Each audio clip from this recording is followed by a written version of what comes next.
Music compilers don't actually listen to a song or music video from the beginning. They go to the middle, and the part that catches them is what will most likely get your video selected. It's fine to shoot a music video with with alcohol and bad bitches and whatever's, but there's a lot of music videos right now. My grandfather on my mom's side was a karate sensei. He had a very strict way of doing things. If you really don't want to do something, don't do it. There must be meaning, there must be purpose, there must be something that you're going to get out of it. Sebenza, sebenza, sebenza, sebenza kanzima.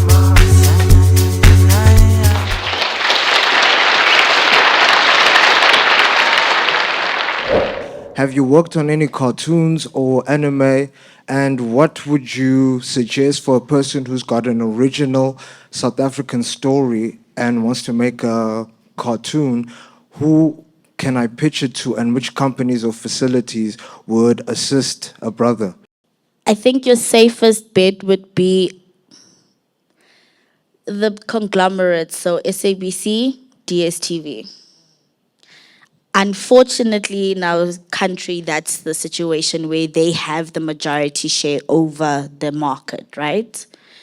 And those are the only platforms where it's easily accessible to the general public. So it's gonna be hard, don't get me wrong. And even just getting your foot in the door is taxing enough, right? But I think don't let that deter you from anything. Also, guys, online is not that bad of a place, Like YouTube, you can, okay, you might not get money from it, but you can publish your work there, right? Because that's also a way to get, it's marketing for yourself and your work, right? So don't think of online as a no-go zone. Even if you just post snippets on TikTok, on your WhatsApp, on your Facebook stories, something, someone will see it. Trace Fest 2019, worked on the creative, solidified date of the event and everything, right? I'm just there on my phone, minding my business, scrolling. And I kept on coming across this guy's animations. And I had convinced our MD to sign off on having the teaser video for Trace Fest done by this animator. Taco is his name. But he literally got his work shown on 3 channels, on TV, when he's just a social media person. That's how important it is. That the importance of social media can be. Someone can just be scrolling and one day have a brief for you. So don't eliminate social media. I was just wondering, as a young black woman, how did the industry look like back in the day in comparison to today, especially as someone working behind the scenes? A lot of the times I found myself in spaces where I was the only female and I had to work extra hard just to be recognized. Even what I studied, there weren't a lot of females. And even if they were, a lot of them went to the UX, UI side of life and not video, right? So I always knew it was going to be a challenge. But again, going back to that fact that I would find fun in the things that I do. Don't get me wrong, I had to learn the hard way, right? And I'm still learning. I'm never gonna stop learning, right? But I just had to make sure that no one has to look at me because I'm female. People need to look at me for the work that I do. Especially when it comes to production, right? You'll find it's a lot of men. And it's always going to be that way. But also, I made sure that some of the people that I had to find to work on some of our productions were female, but they were competent. Not just female for the sake of being female. I want it to be a thing of, if you look at the team, you are seeing a team. You're not seeing, oh, men, women. Well, you mentioned that you, well, in your career, you were growing and you did like 6 seasons, right, at Trace. So within the growth phase, like I'm sure you did come across where you start to doubt yourself, like you doubt your work, the work that you did before. How did you manage to always bounce back and be on your A game, especially after doing like outstanding work previously? Because I know sometimes as a creative, you tend to do the best job and then you want to do more, but you end up doubting yourself again and be like, Ish, I don't know if I can do this again. One thing I wish someone had told me getting into this industry was, yesterday doesn't matter. So you can do your best, but tomorrow, something new. You don't have to be personally attached to anything. You just got something that you needed to do, you did it, you excelled in it, and then the next day, you're trying again. I won't lie though, at the beginning of my creative journey, I think, or in this industry, there were times where, even till now, sometimes I just feel like I'm not good at what I do. People can always be like, oh, no, you did a great job, right? But if I'm not happy, I didn't do a good job. So, hence again, where I'm like, the next day is a new opportunity to try to do better, you know? And you might not get there to the point where you're just like, ah, no, I'm a skoko now, you know? But have fun trying. See the next day as a new opportunity to prove to yourself how good you are. There's no progress in comfort. So I'm about to drop a music video for, actually to shoot, not drop. I'm about to shoot. So what should I look at in that first 15 seconds to make sure that my video stands out? And another question is that since you've been speaking about doing a job that you don't like and you know that you're a creative person, how do you know and how do you go about saying, nah, this is not for me, let me do what I love, and taking that risk to actually chase your dreams? Music compilers don't actually listen to a song or music video from the beginning. They go to the middle, and the part that catches them is what will most likely get your video selected.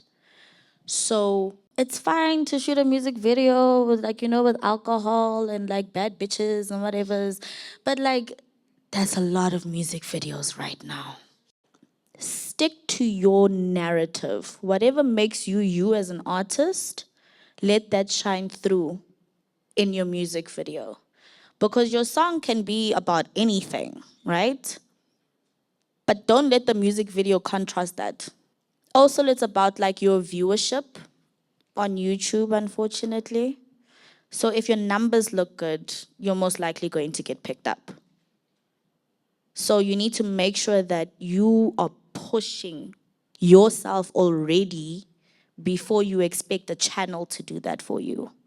And then just in terms of, the brother asked, when you're stuck in a dead end job, and how do you know when it's time to leave? Don't leave, dude. Just don't leave your job. Keep doing your creativity. It's gonna be a lot harder. But in Cyril's economy, don't leave your job. Remember that everything that you do costs money. For you to shoot a music video, you need money. For you to go to the studio, you need money. For you Just to leave your house. to leave your to call an artist to come and feature, you need money. You need money for cameras, you need money for food, you need money to rehearse, you need money. So where are you going to get your money? Your job is funding your creative career. Don't leave your day job until, like, really, really, really you have defined yourself and you can see that this thing is worth me leaving my income. I wasn't always in media. So Bongwe was media, Trace was media, but in between I was in pharmaceuticals, right? Either way, I was a creative, and that was always my thing. It doesn't matter what industry I work in, as long as I'm able to be a creative. I think also because, my passion is storytelling. And I look at everything as a way of being able to tell a story. So even if someone comes to me and says, hey, I need a logo design, how can I translate the meaning of whatever company, brand, or whatever through the logo that'll always stay there, right? So it's still storytelling, but in the form of a logo. I'm able to tell stories like even today, I low key didn't even want to do this panel because I'm just like, I don't like being looked at. I like being behind the camera. I like being the behind the scenes person, right? But I was just like, okay, let me try something. Let me do it. Let me get over it. I've never thought of my career journey as I've worked in different spaces. I've always just been like, I've been doing the same thing, which is storytelling. And I'm not going to change that because that's the best way that I can represent myself as a creative is through telling stories. Like I'm at a point in my career where it's like, I'm trying to make this perfect. This has to be perfect. Visuals have to be perfect. Beats have to be perfect. Audio has to be perfect. And like in terms of content creating, I know I have to delve in social media a lot. But now since I'm getting in a state where I'm like, I'm thinking of visuals have to be this good, and it's putting a strain on my mind, leading me to be stuck. I wanted to ask from your perspective, your answer, like, what can you say about that? Stop trying to be perfect because there's no such thing as perfect. Be open to failing. I don't see myself as being an expert in anything, right? And I don't want to be an expert in anything because I always want to learn something new. For example, you're very specific about it being content creation, right? The only thing that's going to separate you from the next person is you being you. Do what speaks to you, right?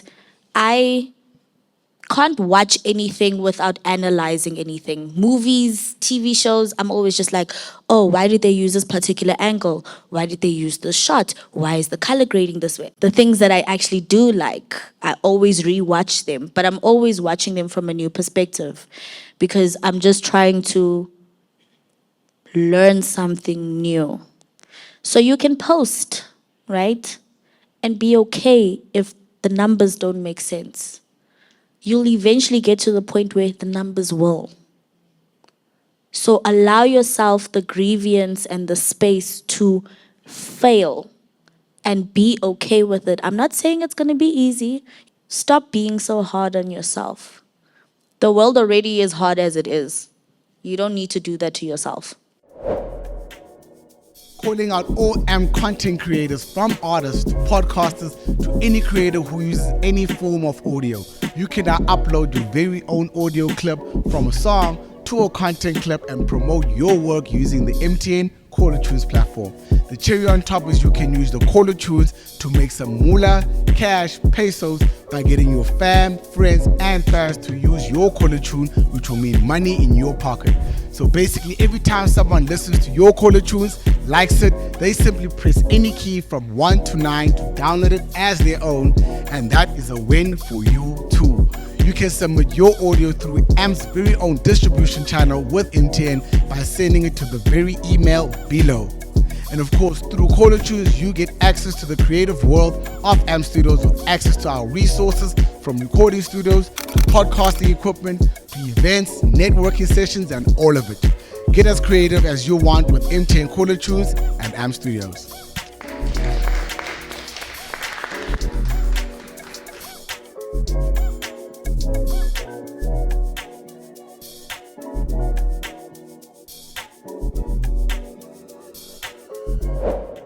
Who is Vangile? Where are you from? How did you become this person? Tell us like your background. So I'm a qualified multimedia designer who majored in video production and post-production. I decided to focus on storytelling and like the transition of African orature into media that we can keep, because I realized that there was a lot of misrepresentation in media about African stories. So that was my thesis. How has that kind of filtered through along your journey as a creative? That element of storytelling is something that I've always kept with me. A lot of the content that I produced, especially when I was working at Trace or when I was working at Bongwe, for example, like it was very important to me to stay true to the story.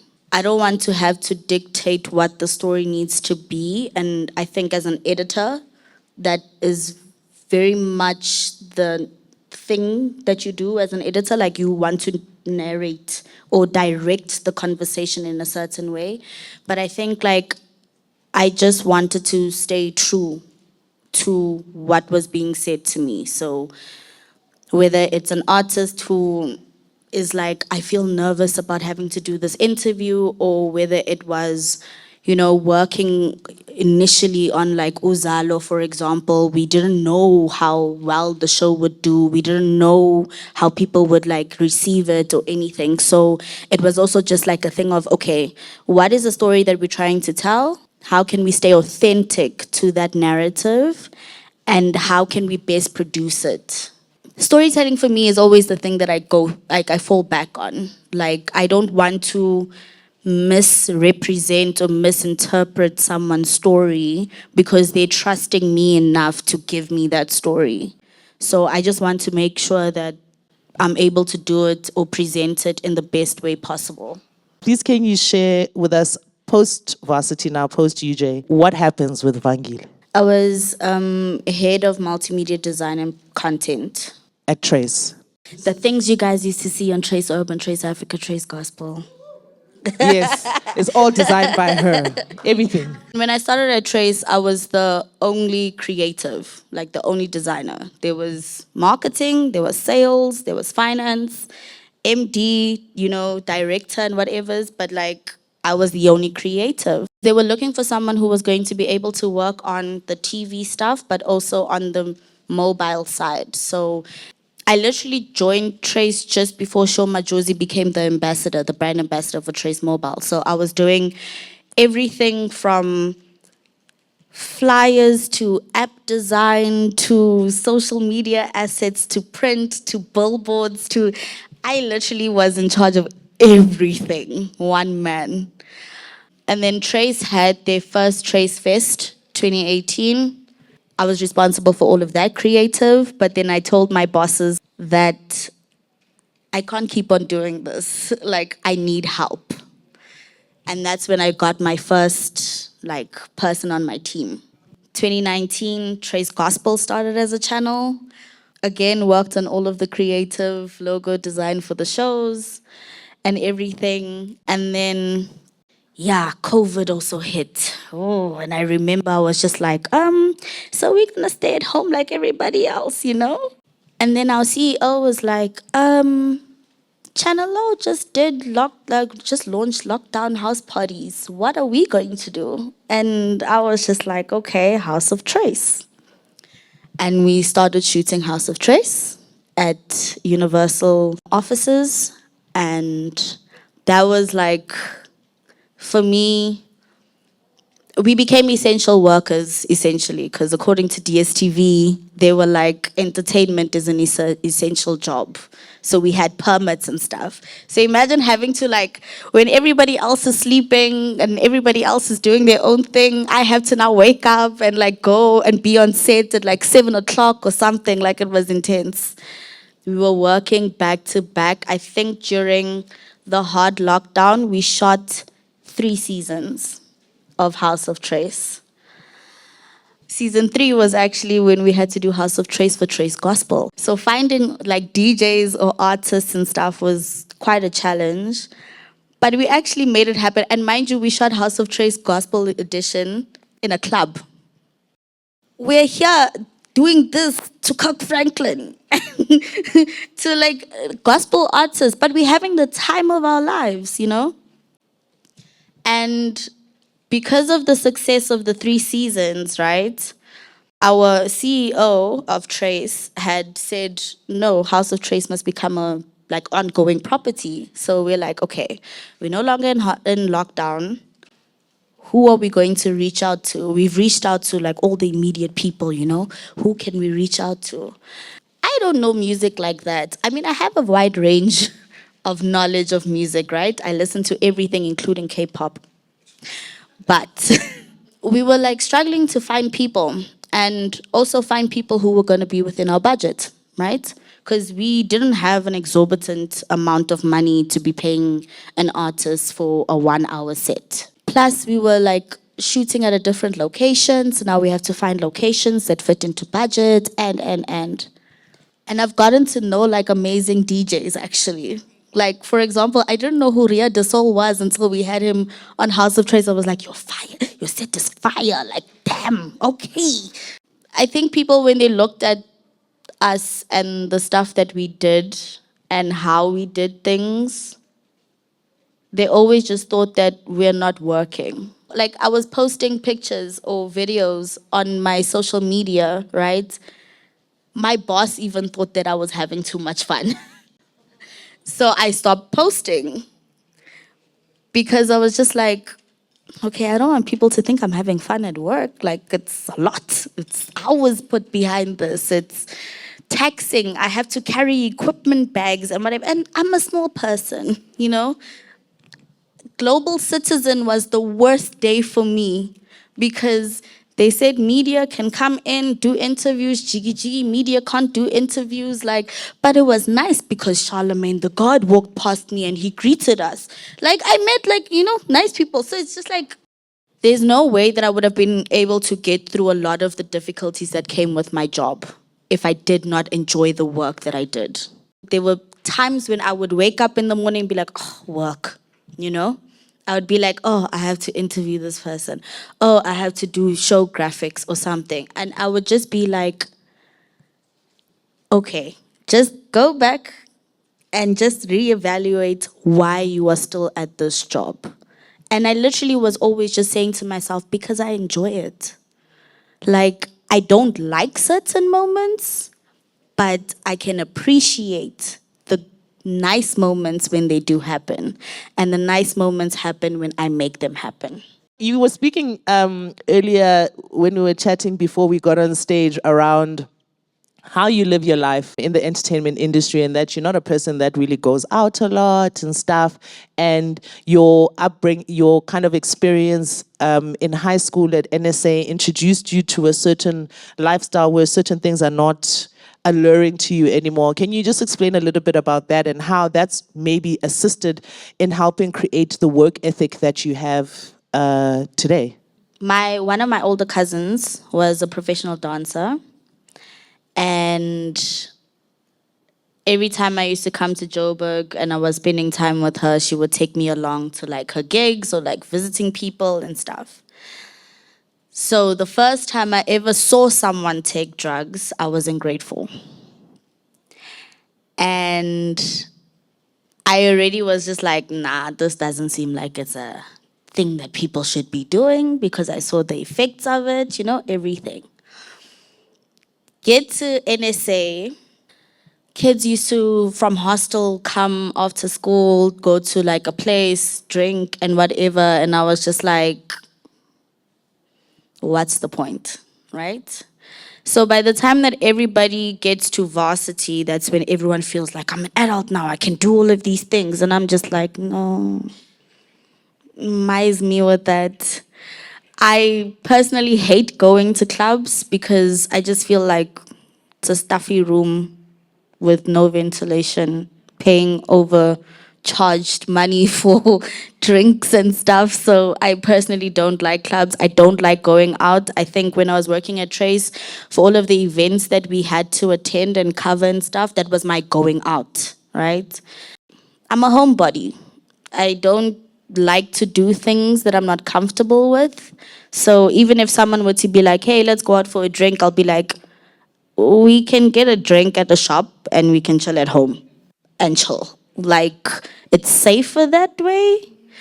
It's cheaper. And also, it's just more convenient, right? So, for me, I get it. Also, like with our industry, it's very easy for you to get invited to like events and stuff, right? But you also need to kind of look at the situation to be like, am I going there just for the sake of? Am I going there so it's going to benefit me? Am I going there because I'm trying to meet people? Like, something has to give. I just don't go out of my house for the sake of. My grandfather on my mom's side he was a karate sensei. So he had a very strict way of doing things. And I think that kind of helped establish my foundation to be like, if you really don't want to do something, don't do it. Don't do it just nje, you know? Like, there must be meaning, there must be purpose, there must be something that you're gonna get out of it. Sebenza, sebenza, sebenza, sebenza